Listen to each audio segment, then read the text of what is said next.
지난 시간에 이어서 오늘은 솔라나와 아발란체 그리고 이더리움을 비교해보는 시간을 가져볼 건데요. 플랫폼을 비교하는 거다 보니까 비교 기준들이 굉장히 많을 것 같아요. 네, 맞습니다. 그래서 어떤 것들을 비교할 수 있는지 한번 보면 좋을 것 같아요. 테이블을 보면서 설명을 드려야 될 것 같은데요. 네. 이해하시기 좋게 기사와 비교하면서 설명을 드리면 좋을 것 같아요. 시총을 먼저 비교를 해보면 이더리움이 세계 플랫폼 중에서는 가장 높은 것을 알 수가 있죠. 204.4 빌리언 달러로 솔라나나 아발란체보다 굉장히 높은 액수를 기록을 했다는 것을 알 수 있고요. 솔라나 아발란체가 생각보다 훨씬 적네요. 수익 측면에서는 높다는 것을 알 수 있고 TVL을 봤을 때는 이더가 굉장히 높다는 것을 알 수 있는데 그 외에도 사실 많은 기준을 봐야 될 것 같아요. 왜냐하면은 네. 스테이킹 수익률 같은 경우도 인플레이션을 적용한 어저스티드 스테이킹 일드라는 것도 있기 때문에 네. 이더가 그렇게 낮지 않고 이더리움, 아발란체, 솔라나 순이었거든요. 그러니까 어떤 수익을 볼 때는 시총도 물론 굉장히 중요하지만 TVL, 수익, 그리고 스테이킹 일드 이런 여러 가지 기준을 참조를 해서 봐야 되지 않나라고 생각을 하고 있습니다.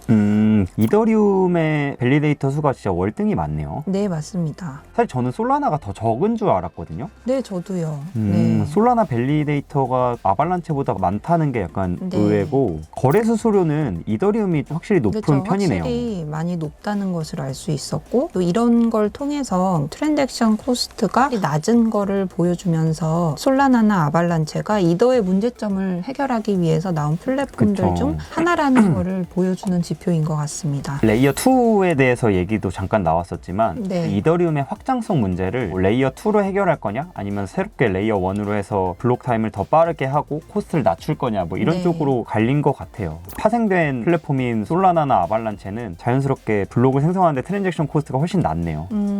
아발란체에서 표를 보니까 4,500 이상 TPS, 그러니까 초당 거래수를 2초 이내 확정한다는 거를 말씀을 드렸었는데 네. 타임 투 파이널리티가 그 부분인 것 같은데요. 네, 맞아요. 이제 블록 타임이나 다른 부분들은 저보다는 레온님이 전문가시니까 설명 부탁드려도 될까요? 블록 타임 같은 경우는 블록이 생성되는데 걸리는 시간을 얘기하고요. 네. 블록이 생성되는 시간만 볼 게 아니라 생성됐을 때 체결로서의 유효성을 갖는다라고 표현을 하기도 하거든요. 네. 그게 파이널리티라고 하는데 비트코인으로 예를 들자면 비트코인은 블록이 생성된 10분이잖아요. 네. 근데 10분이 지나서 블록에 트랜잭션이 들어갔다고 해서 거래가 바로 유효한 것이냐라고 하면 아닐 수도 있거든요.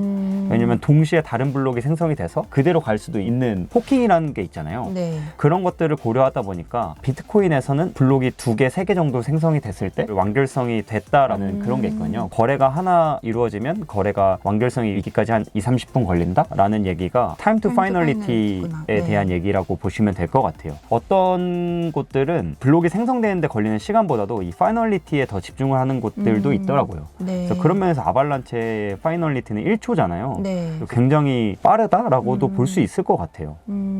cost run on node는 무슨 뜻인가요? 블록체인 자체가 분산 컴퓨팅을 운영을 하는 거잖아요. 네. 컴퓨팅을 운영하는 데 있어서 허들이 어느 정도 높냐라고 하는 것 같아요.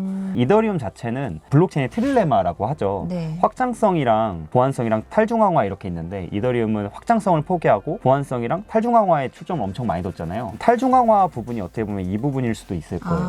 왜냐하면 네. 컴퓨터의 허들이 낮을수록 사람들이 노드로 참여할 수 있는 허들이 낮은 거잖아요. 많은 노드들이 들어올 수 있다라는 거니까 그 노드를 운영하기 위해서 드는 비용이 이더리움이 미디움이고 솔라나가 높다라는 거는 굉장히 높은 성능의 컴퓨팅 파워를 요구한다라고 볼 수 있을 거예요. 네. EVM 컴패러블을 설명을 부탁드릴게요. EVM 컴패러블은 이더리움 위에서 스마트 컨트랙터가 돌아가는 이 환경을 이더리움 벌추얼 머신이라고 하거든요. 네. 그게 줄여서 EVM인데 EVM 컴패러블이 왜 중요하냐면 지금 스마트 컨트랙트 쪽에서 가장 큰 거는 이더리움이잖아요. 네. 다른 경쟁 플랫폼에서는 따라가는 입장이다 보니까 가장 활발하게 사용자가 참여하고 있는 이더리움의 사용자를 뺏어와야 되는 입장인 네. 거죠. 네. 니네 어떻게 하면 올래? 약간 이런 느낌인데 개발자 입장에서는 D앱을 개발을 할 때 어떤 플랫폼에 개발을 할 거냐가 굉장히 중요한 요소예요. 왜냐하면 플랫폼을 선택을 했는데 만약에 망해버리면 개발한 것들은 다 헛수고가 되는 네. 거거든요. 근데 만약에 EVM 컴패러블이 된다라고 하면 EVM이 호환되는 것들끼리는 더 쉽게 마이그레이션이 옮겨갈 수 가능한 있는 거예요. 거니까. 네.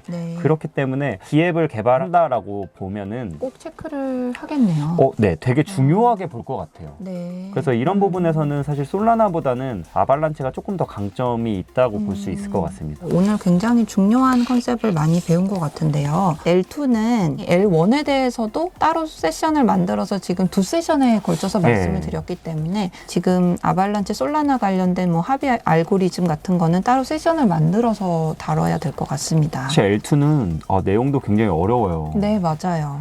너무 기술적인 내용도 많고 해가지고 네. 그럼 다음 시간에는 Q&A 시간을 갖는 건가요? 벌써 질문이 많이 올라왔기 때문에 답변들 준비해서 저희가 지금까지 커버했던 내용 복습해보는 시간 갖도록 하겠습니다. 구독과 좋아요. 부탁드릴게요. 바이바이. 바이바이.